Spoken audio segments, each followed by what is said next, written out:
How you doing today? This is Bob with Odin's Lock. Spider's still surviving. He's in there somewhere. I've been driving around. He's not. He comes out occasionally. Let me grab my coffee here. Today we're gonna look at a lock. I noticed other locksmiths have covered this particular lock. It's made by EleMake. I've had them reach out to me and ask me if I'd be willing to check it out. I have already opened this. We're not going to do an actual unboxing, so to speak, but we will go over the lock itself. And I first originally had opened it up just to kind of take a look at it. And I'd seen some of the other locksmiths out there that, you know, they had the bigger channels, and they kind of went over their opinions on it. So I'm not really... you know, to me it's a yay or nay if you like the lock. It's got some cool features, and there's some drawbacks to the lock. And I'm just going to say the problems that you're going to find with this lock is going to be the same as any other residential grade mechanical push button deadbolt. And, you know, all these, they work on some of the same basic principles, different designs, but the same principles. So here, let me get everything set up. I'll be right back. All right, so... right off the bat, let me get this back open. I had it open earlier. Anyways, before I get that, here's your basic information about this lock. And at the end of the video, I'll post a link, even in the descriptions. It kind of goes over the, you can get 20% off if you click the link, go through this, and buy this. And let me see if I can get this open. I had to. Pretty decent box. I mean, it's actually fighting me trying to get it out. Hold on just a second.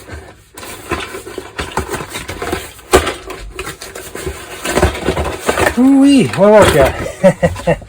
Okay, so first off, let me point out what you see on the box, keyway wise. That's not what you're going to get. That's a dimple style.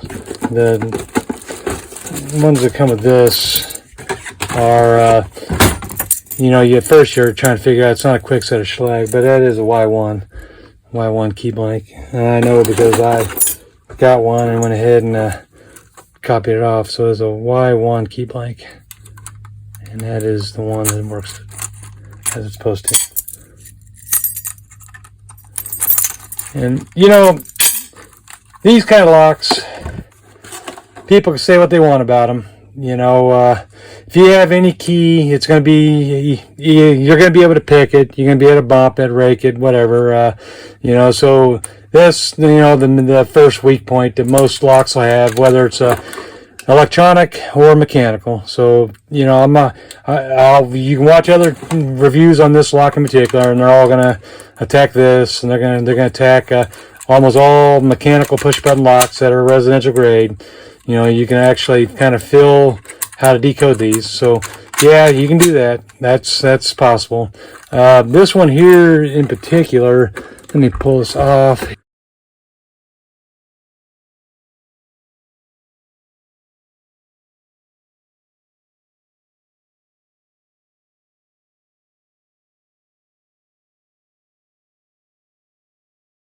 Here, it has a screw there, and that will allow you to, where's that screw actually? I'm going to put that screw right there, and that's your push button. Now this is supposed to be stainless steel.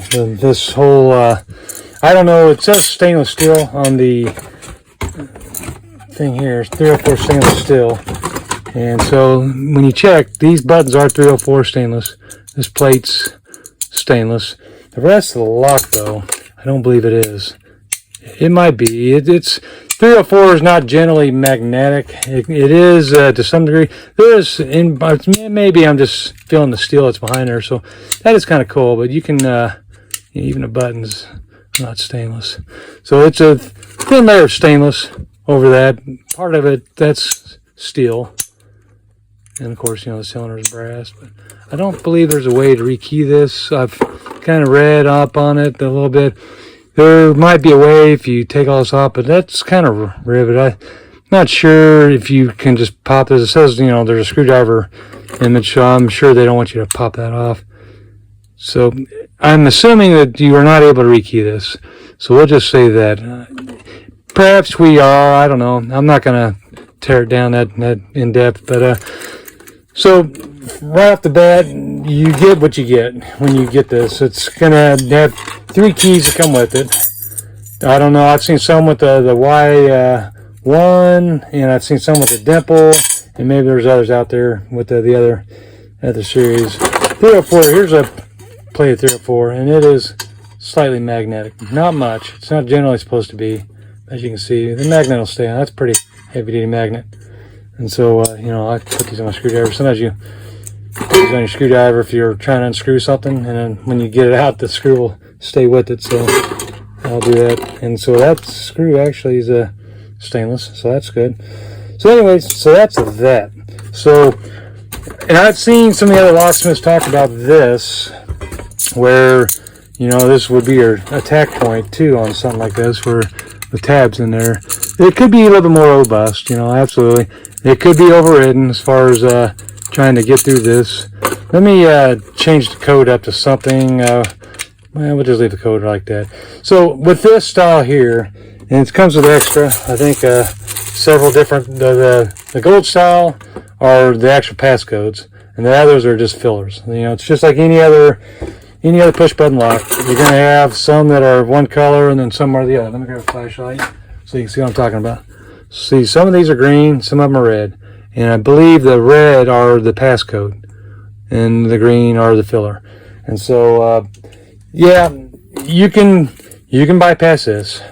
You know, you can push and you can fill, so it's not uncommon. So you can't pick on this. You know, it's easy to say, oh, it's foreign, blah blah blah. And that's foreign too. Code Locks, Lockheed USA, they're all basic designs, and there's foreign knockoffs. Maybe those are foreign too. I don't know. They're American companies, but or you know. I don't actually know for certain, but they're well-known companies in America. But I don't know where they get their parts made. So let me put this back together. I'm going to pause this. I'm dropping. Okay. So to get back to this part here, something you're going to find if you get this type of lock is the length of this is going to be a little bit longer than standard. It's going to go past that hole, as you can see.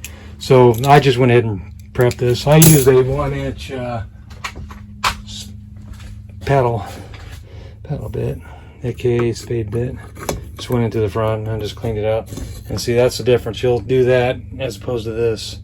So you'll have to go a little bit deeper. And this is for solid door. You know, if you do that, some of the hollow doors, once you do that, some of them you may not have to worry about it. Steel doors, you may not have to worry about it. So I'm just showing you that. And then the other thing is, you don't get another plate with this, I don't believe. Let me see here. Oh yeah, you actually do. So you do get the curved radius plate. What I did, I hadn't gone through it.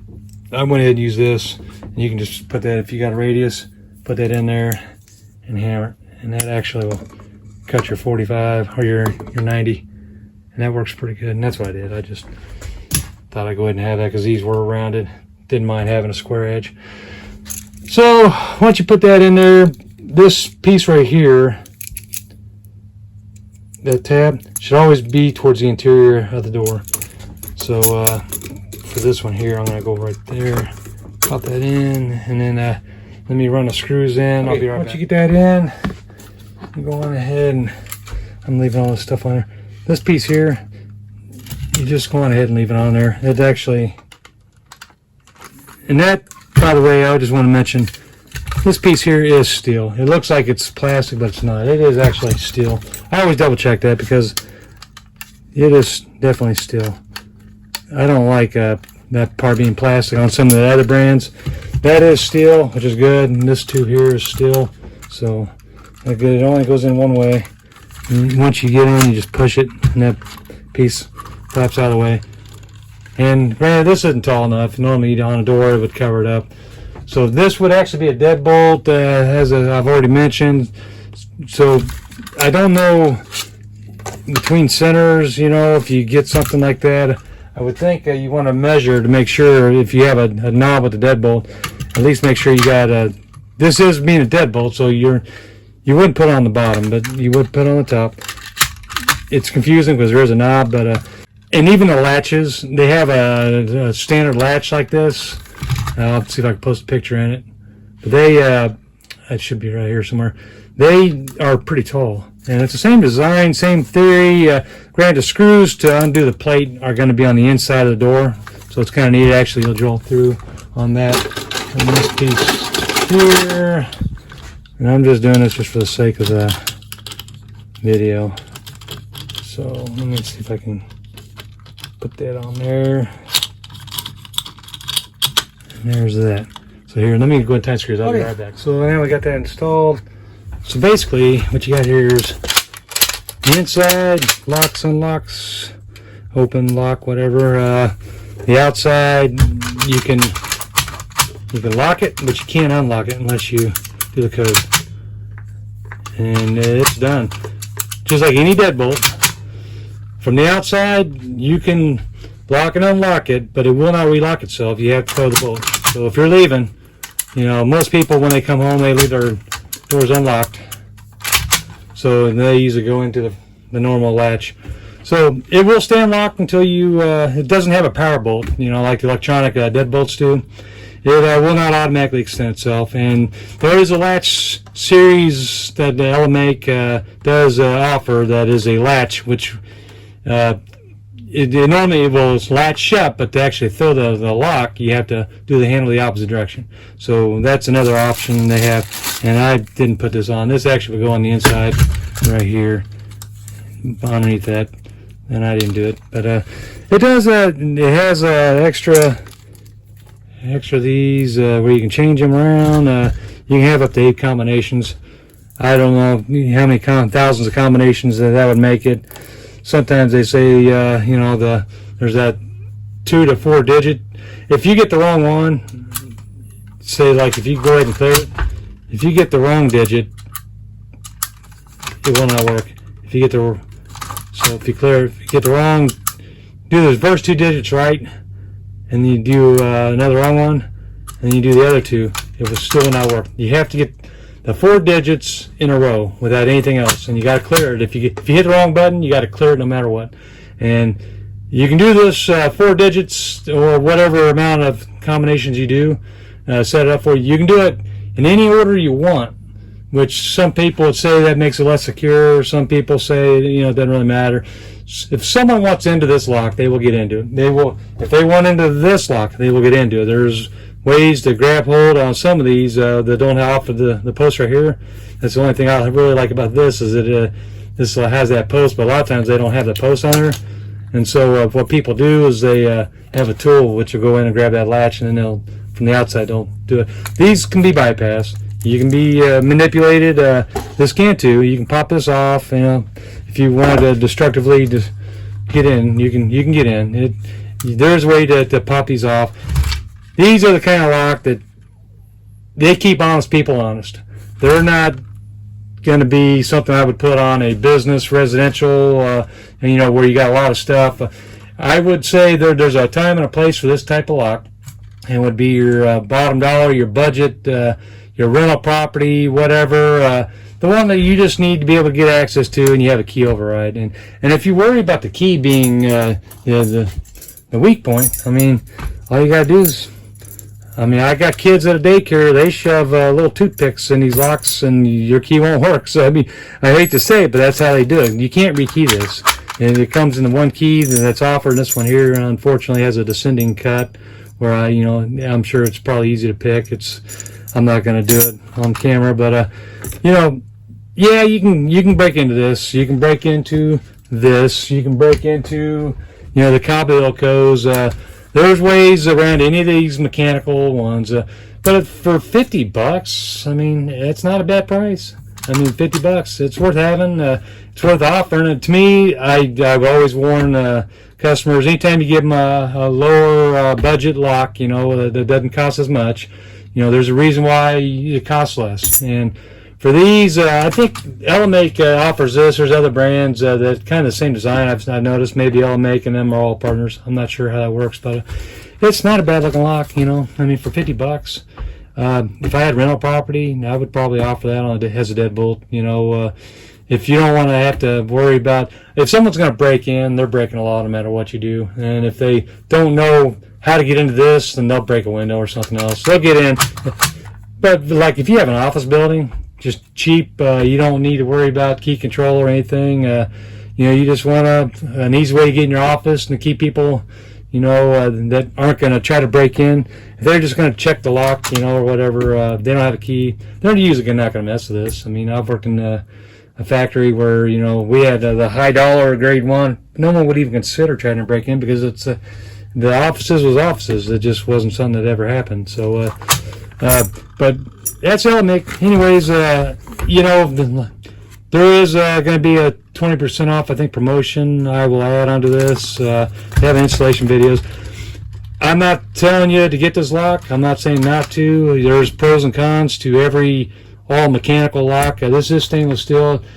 You know, the thing with stainless steel is it's not supposed to rust, but it's possible for it to corrode. I don't know what may happen on the inside because there is some steel parts in there. Things I would like to see is a way to rekey this. I like to see that plastic plate on this part here too. You know, not just on this. And I didn't install it like I was supposed to. Let me fix that. All right. So that's what that plastic. Kind of wish I had one on this side here because you could see that it could possibly be, you know, like a leak point if fluid got back by there. I mean, you could probably use silicone, but you wouldn't want to have to do that. And a lot of the other ones, including this one here, they do usually have a plastic back plate. So rekeyable, I'd probably find a different way to secure this a little bit better. There's not a whole lot you can do with whether, you know, you can get past these as far as you know, feeling, you know, which one's which, as far as you know, how to bypass that. I mean, it's actually it's a solid lock. It's a decent grade, you know, deadbolt as far as that's concerned. And it doesn't. I don't care for the doorknob look, but actually, the more I look at it, it's kind of growing on me. I guess, you know, I've got carpal tunnel, so it's kind of hard to, you know. Sometimes the smaller ones, I got a pinched nerve in here. This actually feels fairly comfortable, so it's not bad. I mean, it'll look different. You know, in America, I mean, we have our own idea of how things are supposed to look. So, you know, I'm not really going to knock it. It's a decent enough lock for $50, 60, 70 bucks. You know, it's probably a bargain. You know, if you're a rental property guy and you just want something where, you know, bypass, you can change the code. It's so easy to do. You can do the screw, pull that off. This thing even comes with tweezers, you know, has little tweezers, and you just put the gold ones in the number spots where you want your numbers, and then you rearrange them so you still got the silver ones, and you know, those are your blanks. But that works for that. So anyways, it even comes with this tube so that you can put on a screw to help guide it, and you just cut it in half, and it'll help guide your screws so you don't have to try to find a threaded hole there. But that's it. That's all I got on this. I mean, it's made by EleMake. Like I said, it's 100% mechanical. When it gets cold, I have electric deadbolt on my house, and when it gets cold, that thing gets real slow, hard to do. This is a DIY. You know, this is something that a residential person can do all by himself. You're not going to rekey it. What I could say is if you bought this one here and it came with the Yale key, you can, you know, add more locks with the Yale keyway. And if you have Yale, you know, at your home, you can use you can probably key your Yales to match this. I wouldn't do that. I would just not even worry about using the key on this. That's what I would be like. I just wouldn't even be worth it, you know, to use the key. I would probably even just disable this if that was a worry. But I don't. In my town, it's a pretty decent community. I don't worry about people breaking into my home. If they're going to break in, they're going to literally break in. You're not going to stop them. And I keep my internal stuff secure. So even in my step van, I mean, I got a doorknob there. I got locks on everything. I keep my little security stuff, my break-in tools, hidden in my home, locked up where you can't get to them. If you get in here, you're just gonna grab bags of tools and maybe some surplus hardware.